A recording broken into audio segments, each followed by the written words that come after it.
नहीं, बात यह है कि सर्वदलीय बैठक बुलाने के पहले सरकार को अपनी नीति और नीयत दोनों स्पष्ट करनी पड़ेगी।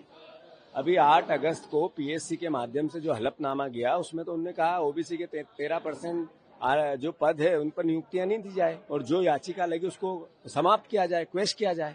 ये सरकार की पीएससी के माध्यम से दिया हुआ हलफनामा है। दूसरी तरफ बयान है कि हम आरक्षण लागू करना चाहते हैं। कोर्ट ने कहा कि 6 साल से आप सो रहे थे क्या? लागू क्यों नहीं किया कानून? कब करोगे? स्पष्ट करे सरकार। 4-4, 5-5 बार माननीय सुप्रीम कोर्ट ये बात कह चुकी है। उसके बाद भी सर्वदलीय मीटिंग है, तो अगर हमें लिखित में कहेंगे हम जाएंगे।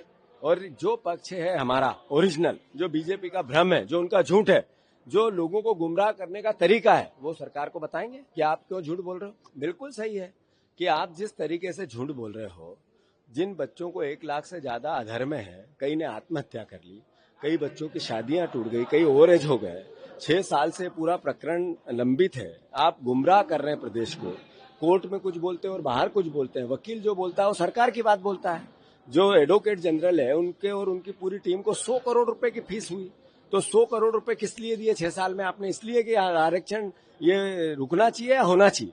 अगर होने का था तो 100 करोड़ देने की जरूरत नहीं, पहले दिन ही हलफनामा देना था। कानून ठीक है, हम इसके पक्ष में, लागू करो।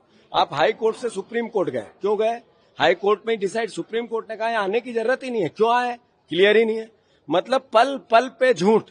25 बार आदेश निकले कि इस विभाग की इतनी नियुक्तियां, ओबीसी के 13% आरक्षण के पदों की नियुक्तियां नहीं देनी है। ये मैंने आपके सामने पेश की है, उसका प्रमाण है।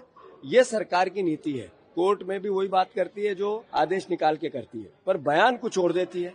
तो ओबीसी समाज के बच्चे देख नहीं रहे। इसका, इस बीजेपी के सवालों का उत्तर जनता देगी। चुनाव आने दो।